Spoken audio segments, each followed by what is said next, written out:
ഒന്നാമത്തെ ക്വസ്റ്റ്യൻ, മലയാള ഭാഷാ ദിനമായി ആചരിക്കുന്ന ദിവസം ഏത്? നവംബർ 1. മലയാള ഭാഷാ ദിനമായി ആചരിക്കുന്ന ദിവസം നവംബർ 1. ആരുടെ ചരമദിനമാണ് വായനാ ദിനമായി ആചരിക്കുന്നത്? ആരുടെ ചരമദിനമാണ് വായനാ ദിനമായി ആചരിക്കുന്നത്? P.N. പണിക്കർ. P.N. പണിക്കർ. കേരള ഗ്രന്ഥശാല പ്രസ്ഥാനത്തിൻ്റെ സ്ഥാപകൻ ആരാണ്? P.N. പണിക്കർ. കേരള ഗ്രന്ഥകാല പ്രസ്ഥാനത്തിൻ്റെ സ്ഥാപകൻ P.N. പണിക്കർ. കേരളത്തിലെ ആദ്യത്തെ പബ്ലിക് ലൈബ്രറി എവിടെയാണ് സ്ഥിതി ചെയ്യുന്നത്? തിരുവനന്തപുരം. കേരളത്തിലെ ആദ്യത്തെ public library Thiruvananthapuram. P.N. Panicker സ്ഥാപിച്ച വായനശാല ഏതാണ്? സനാതനധർമ്മം വായനശാല. P.N. പണിക്കർ സ്ഥാപിച്ച വായനശാല ഏതാണ്? സനാതനധർമ്മം വായനശാല. വായിച്ചാലും വളരും, വായിച്ചില്ലെങ്കിലും വളരും, വായിച്ചാൽ വിളയും, വായിച്ചില്ലെങ്കിൽ വളയും. ആരുടെ വാക്കുകളാണിത്? കുഞ്ഞുണ്ണി മാഷ്. കുഞ്ഞുണ്ണി മാഷ്. കുഞ്ഞുണ്ണി മാഷിൻ്റെ ആത്മകഥയുടെ പേരെന്ത്? എന്നിലൂടെ. കുഞ്ഞുണ്ണി മാഷിൻ്റെ ആത്മകഥ എന്നിലൂടെ. കുമാരനാശാൻ്റെ സ്മരണാർത്ഥം ഏർപ്പെടുത്തിയ പുരസ്കാരം ഏതാണ്? ആശാൻ പുരസ്കാരം. ആശാൻ പുരസ്കാരം. പാത്തുമ്മയുടെ ആട് എന്ന നോവലിൻ്റെ രചയിതാവ് ആര്? വൈക്കം മുഹമ്മദ് ബഷീർ. പാത്തുമ്മയുടെ ആട് എന്ന നോവലിൻ്റെ രചയിതാവ് വൈക്കം മുഹമ്മദ് ബഷീർ. ലോക പുസ്തക ദിനം എന്നാണ്? ഏപ്രിൽ 23. ലോക പുസ്തക ദിനം ഏപ്രിൽ 23. നീർമാതളം പൂത്തക്കാലം എന്ന കൃതിയുടെ രചയിതാവ് മാധവിക്കുട്ടി. നീർമാതളം പൂത്തക്കാലം എന്ന കൃതിയുടെ രചയിതാവ് മാധവിക്കുട്ടി. കേരളത്തിൻ്റെ വായന ദിനമായ ജൂൺ 19 ദേശീയ വായനാ ദിനമായി പ്രധാനമന്ത്രി പ്രഖ്യാപിച്ചത് ഏത് വർഷമാണ്? 2017. കേരളത്തിൻ്റെ വായന ദിനമായ ജൂൺ 19 ദേശീയ വായനാ ദിനമായി പ്രധാനമന്ത്രി പ്രഖ്യാപിച്ചത് 2017. P.N. പണിക്കരോടുള്ള ആദരസൂചകമായി രാജ്യം അദ്ദേഹത്തിൻ്റെ പേരിൽ സ്റ്റാമ്പ് പുറത്തിറക്കിയത് എന്നാണ്? 2004 ജൂൺ 19. P.N. പണിക്കരോടുള്ള ആദരസൂചകമായി അദ്ദേഹത്തിൻ്റെ പേരിൽ രാജ്യം സ്റ്റാമ്പ് പുറത്തിറക്കിയത് 2004 ജൂൺ 19. ഗ്രന്ഥശാലാ ദിനം എന്നാണ്? സെപ്റ്റംബർ 14. ഗ്രന്ഥശാലാ ദിനം സെപ്റ്റംബർ 14. 2020 ഒക്ടോബർ 15 അന്തരിച്ച പ്രശസ്ത മലയാള കവി ആര്? അക്കിത്തം. 2020 ഒക്ടോബർ 15 അന്തരിച്ച പ്രശസ്ത മലയാള കവി അക്കിത്തം. ഏറ്റവും കൂടുതൽ അവാർഡുകൾ നേടിയ മലയാളം നോവൽ? അഗ്നിസാക്ഷി. ഏറ്റവും കൂടുതൽ അവാർഡുകൾ നേടിയ മലയാള നോവൽ അഗ്നിസാക്ഷി. ഇവനെ കൂടി എന്ന സച്ചിദാനന്ദൻ്റെ കവിത ആരെക്കുറിച്ചാണ്? വൈലോപ്പിള്ളിയെക്കുറിച്ച്. ഇവനെ കൂടി എന്ന സച്ചിദാനന്ദൻ്റെ കവിത ആരെക്കുറിച്ചാണ്? വൈലോപ്പിള്ളിയെക്കുറിച്ച്. ഗാന്ധിജിയുടെ മരണത്തിൽ മനം നൊന്ത് വള്ളത്തോൾ രചിച്ച കൃതി ഏത്? ബാപ്പുജി. ഗാന്ധിജിയുടെ മരണത്തിൽ മനം നൊന്ത് വള്ളത്തോൾ രചിച്ച കൃതിയാണ് ബാപ്പുജി.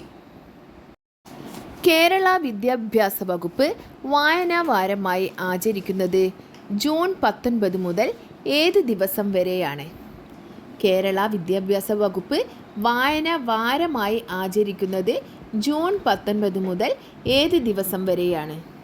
ജൂൺ 25 വരെ. ജൂൺ 19 മുതൽ ജൂൺ 25 വരെ. P.N. പണിക്കർ അന്തരിച്ച വർഷം ഏത്? 1995 ജൂൺ 19. P.N. പണിക്കർ അന്തരിച്ചത് 1995 ജൂൺ 19. P.N. പണിക്കർ മരിക്കുമ്പോൾ അദ്ദേഹത്തിന് 86 വയസ്സായിരുന്നു. വായിച്ചു വളരുക, ചിന്തിച്ചു വിവേകം നേടുക എന്ന പ്രശസ്തമായ സന്ദേശം നൽകിയത് ആരാണ്? P.N. പണിക്കർ. വായിച്ചു വളരുക, ചിന്തിച്ചു വിവേകം നേടുക എന്ന പ്രശസ്തമായ സന്ദേശം നൽകിയത് PN പണിക്കർ. ഗ്രന്ഥശാല സംഘത്തിൻ്റെ മുഖപത്രമായി ഇറങ്ങിയിരുന്ന മാസിക ഏതാണ്? ഗ്രന്ഥശാല സംഘത്തിൻ്റെ മുഖപത്രമായി ഇറങ്ങിയിരുന്ന മാസിക ഏതാണ്? ഗ്രന്ഥലോകം. ഗ്രന്ഥലോകം. കേരള ഗ്രന്ഥശാല സംഘത്തിൻ്റെ ആദ്യ പേര് എന്തായിരുന്നു? അഖില തിരുവിതാംകൂർ ഗ്രന്ഥശാല സംഘം. അഖില തിരുവിതാംകൂർ ഗ്രന്ഥശാല സംഘം. കേരളത്തെ സമ്പൂർണ്ണ സാക്ഷരതയിലേക്ക് നയിച്ച കേരള സാക്ഷരതാ യജ്ഞത്തിന് അടിത്തറയിട്ടത് ഏത് സംഘടനയാണ്? കാൻഫെഡ്. കേരളത്തെ സമ്പൂർണ്ണ സാക്ഷരതയിലേക്ക് നയിച്ച കേരള സാക്ഷരതാ യജ്ഞത്തിന് അടിത്തറയിട്ടത് ഏത് സംഘടനയാണ്? കാൻഫെഡ്. അഖില തിരുവിതാംകൂർ ഗ്രന്ഥശാല സംഘം രൂപീകരിക്കുമ്പോൾ എത്ര വായനശാലകളാണ് അതിൽ പങ്കെടുത്തത്? അഖില തിരുവിതാംകൂർ ഗ്രന്ഥശാല സംഘം രൂപീകരിക്കുമ്പോൾ എത്ര വായനശാലകളാണ് അതിൽ പങ്കെടുത്തത്? 47 വായനശാലകൾ. 47 വായനശാലകൾ. കൂട്ടുകാരെ, നിങ്ങൾക്ക് ഈ വീഡിയോ ഇഷ്ടപ്പെട്ടിട്ടുണ്ടെങ്കിൽ ഒന്ന് ലൈക്ക് ചെയ്യണേ. എന്നാൽ നമുക്ക് അടുത്ത ചോദ്യത്തിലേക്ക് പോകാം. PN പണിക്കർക്ക് താങ്ങും തണലുമായി ഗ്രന്ഥശാല പ്രസ്ഥാനത്തിൻ്റെ പ്രസിഡൻ്റായി ദീർഘകാലം പ്രവർത്തിച്ച സാഹിത്യകാരൻ ആര്? PN പണിക്കർക്ക് താങ്ങും തണലുമായി ഗ്രന്ഥശാല പ്രസ്ഥാനത്തിൻ്റെ പ്രസിഡൻ്റായി ദീർഘകാലം പ്രവർത്തിച്ച സാഹിത്യകാരൻ ആര്? Advocate P. Kunhankurup. Advocate P. Kunhankurup. Malappuram district board പ്രസിഡൻറ്റും കേരള ശാസ്ത്ര സാഹിത്യ പരിഷത്തിൻ്റെ സ്ഥാപക നേതാക്കളിൽ ഒരാളുമായ ഇദ്ദേഹം പിൽക്കാലത്ത് ഗ്രന്ഥശാല സംഘത്തിൻ്റെ പ്രസിഡൻ്റായും PN പണിക്കർ സ്ഥാപിച്ച കാൻഫെഡിൻ്റെ പ്രസിഡൻ്റായും പ്രവർത്തിച്ചിരുന്നു. ഇദ്ദേഹത്തിൻ്റെ പേരെന്ത്? PT ഭാസ്കര പണിക്കർ. PT ഭാസ്കര പണിക്കർ. തിരുവിതാംകൂർ ഗ്രന്ഥശാല സംഘം കേരള ഗ്രന്ഥശാല സംഘം എന്ന് പുനർനാമകരണം ചെയ്യപ്പെട്ടത് ഏത് വർഷം? തിരുവിതാംകൂർ ഗ്രന്ഥശാല സംഘം കേരള ഗ്രന്ഥശാല സംഘം എന്ന് പുനർനാമകരണം ചെയ്യപ്പെട്ടത് ഏത് വർഷം? 1956. 1956. 1945 രൂപീകൃതമായ അഖില തിരുവിതാംകൂർ ഗ്രന്ഥശാല സംഘത്തിൻ്റെ ആദ്യ സമ്മേളനം ഉദ്ഘാടനം ചെയ്തത് ആരായിരുന്നു? 1945 രൂപീകൃതമായ അഖില തിരുവിതാംകൂർ ഗ്രന്ഥശാല സംഘത്തിൻ്റെ ആദ്യ സമ്മേളനം ഉദ്ഘാടനം ചെയ്തത് ആരായിരുന്നു? Sir CP Ramaswamy Iyer. Sir CP Ramaswamy Iyer. അദ്ദേഹം അന്നത്തെ തിരുവിതാംകൂർ ദിവാനായിരുന്നു. കേരള ഗ്രന്ഥശാല സംഘത്തിന് യുനെസ്കോയുടെ അന്താരാഷ്ട്ര പുരസ്കാരം ലഭിച്ച വർഷം ഏത്? കേരള ഗ്രന്ഥശാല സംഘത്തിന് യുനെസ്കോയുടെ അന്താരാഷ്ട്ര പുരസ്കാരം ലഭിച്ച വർഷം 1975. 1975. PN പണിക്കർ ജനിച്ച തിരുവിതാംകൂറിലെ പഴയ താലൂക്ക് ഏതായിരുന്നു? PN പണിക്കർ ജനിച്ച തിരുവിതാംകൂറിലെ പഴയ താലൂക്ക് ഏതായിരുന്നു? കുട്ടനാട് താലൂക്ക്. കുട്ടനാട് താലൂക്ക്. PN പണിക്കർ എത്ര വർഷം ഗ്രന്ഥശാല സംഘത്തിൻ്റെ ജനറൽ സെക്രട്ടറിയായി പ്രവർത്തിച്ചു? PN പണിക്കർ എത്ര വർഷം ഗ്രന്ഥശാല സംഘത്തിൻ്റെ ജനറൽ സെക്രട്ടറിയായി പ്രവർത്തിച്ചു? 32 വർഷം. 32 വർഷം. PN പണിക്കരുടെ മരണശേഷം കേരള സ്റ്റേറ്റ് ലൈബ്രറി കൗൺസിൽ നിലവിൽ വന്നത് ഏത് വർഷമാണ്? പണിക്കരുടെ മരണശേഷം കേരള സ്റ്റേറ്റ് ലൈബ്രറി കൗൺസിൽ നിലവിൽ വന്നത് 1991. 1991. 2026 ലോക പുസ്തക തലസ്ഥാനമായി യുനെസ്കോ തിരഞ്ഞെടുത്ത നഗരം ഏതാണ്? 2026 ലോക പുസ്തക തലസ്ഥാനമായി യുനെസ്കോ തിരഞ്ഞെടുത്ത നഗരം ഏതാണ്? മൊറോക്കോയുടെ തലസ്ഥാനമായ റബാത്ത്. മൊറോക്കോയുടെ തലസ്ഥാനമായ റബാത്ത്.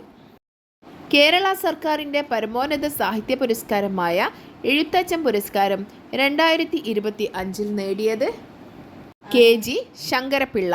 KG ശങ്കരപ്പിള്ള.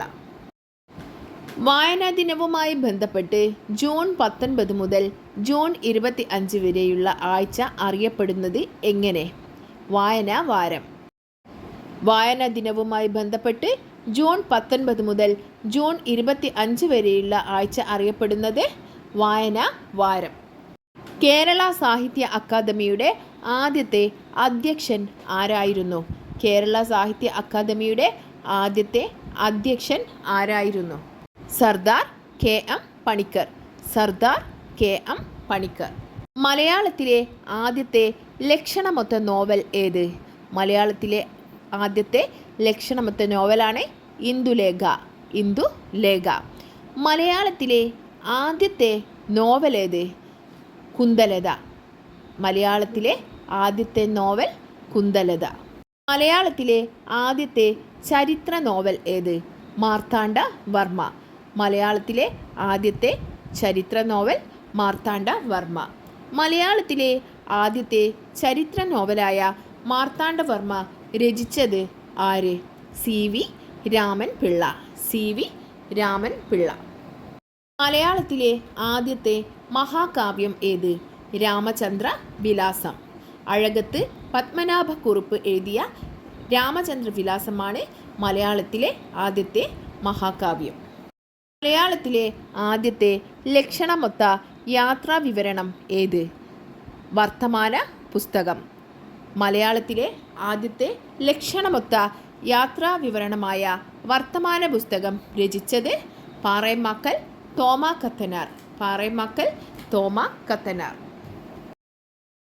വായന ദിന ക്വിസിൽ പങ്കെടുക്കുന്ന എല്ലാ കൂട്ടുകാർക്കും വിജയാശംസകൾ.